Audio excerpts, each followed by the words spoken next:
আপনারা বলেন যে এখন মুসলিম প্রধান দেশ, আমি একটা স্টেটমেন্ট দিয়ে দিচ্ছি এখন বসে বসে, এখন এটা হচ্ছে একটা মুনাফেক প্রধান দেশ।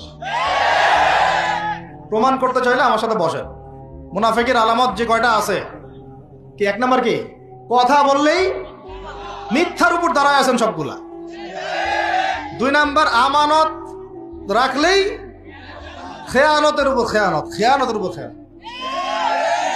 মনে করেন আমি একজন ইমাম সাহেব, আমি যদি আমার দায়িত্বে পালন ঠিক মতো না করে আমিও খেয়ানতকারী।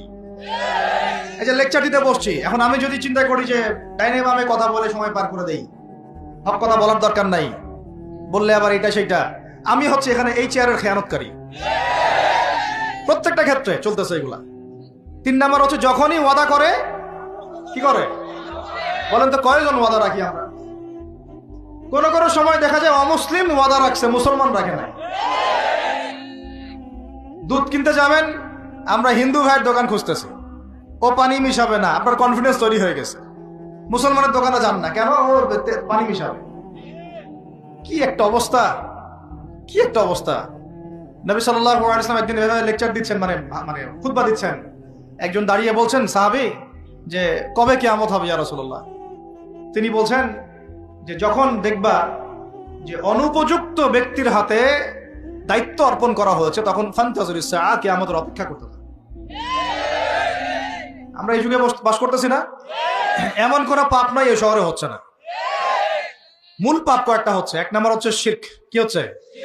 তারপরে হচ্ছে প্রতারণা, তারপর হচ্ছে জুলুম, প্রচুর জুলুম। মানে দুর্বল পাইলেই জুলুম করতে চাচ্ছি আমরা। যদি দেখি ও আমার চেয়ে একটু দুর্বল, আমি জুলুম না করলে পেটের ভাত হজম হচ্ছে না। জুলুম করাটাকে আমরা ক্রেডিট মনে করি যে আমি জিতে গেলাম। আরে ভাই, কাল কিয়ামতের মাঠে কি হবে আপনার আমার অবস্থা? কাল কিয়ামতের মাঠে কি হবে অবস্থা? নবী সাল্লাল্লাহু আলাইহি ওয়াসাল্লামের কথা কি মিথ্যা? তিনি বলছেন কিয়ামতের মাঠে বহু মানুষ উঠবে উহুদ পাহাড়ের সমান নেকি নিয়ে। একেবারে উহুদ পাহাড় দেখছেন আপনারা? কেউ অনলাইনে দেখে নেন, বিশাল পাহাড়। জানাজার নামাজে শরীক হইলে এক কেরাত নেকি হয়। এক কেরাত মানে এক উহুদ পাহাড় সমান। আর মাটি দিয়ে আসলে আরেক কেরাত নেকি হয়, মানে আরেকটা উহুদ পাহাড়ের সমান।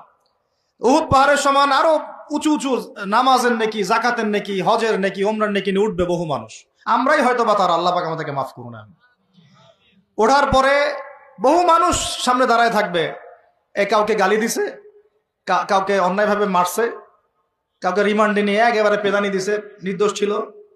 কারো নামে মিথ্যা মামলা দিছে, কারো নামে অপবাদ ছড়াইছে। বেচারা ভালো ছিল, সৎ ছিল, অপবাদ ছড়াই দিছে।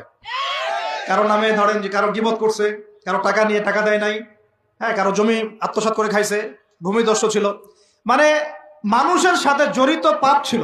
কি ছিল? অন্যের সাথে জড়িত, মানে অন্যের হক নষ্ট করছে আর কি, অন্যের। এখন আল্লাহ পাক বলবেন যে তোমার এই ঋণ এখন শোধ করো। ওই দিন তো ঋণ শোধ করার কোনো বুদ্ধি আছে? বুদ্ধি নেই। এখন কি পদ্ধতি?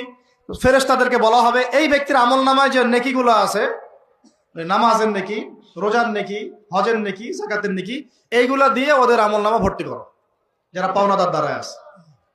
এই ভর্তি করতে করতে করতে করতে এক সময় দেখা যাবে এই ব্যক্তির আমল নামা ফাঁকা হয়ে যাবে। তখন কি হবে? ফেরেশতাদেরকে বলা হবে ওই যে যারা ভুক্তভোগী, ওদের আমল নামা থেকে গোনাহ নিয়ে এই ব্যক্তির আমল নামায় ঢাল। নাউজুবিল্লাহ। এরপরে ওই ব্যক্তিগুলো দেখা যাবে জান্নাতে চলে গেছে, মাজলুম ছিল পৃথিবীতে, ওই দিন সফল হয়ে গেছে, জান্নাতে চলে গেছে। এবারটা দুনিয়া জালেম ছিল, এ জাহান্নামে চলে গেছে। নাউজুবিল্লাহ। আল্লাহ পাক আমাদেরকে এরকম মানুষের হক নষ্ট করা থেকে হেফাজত করে না।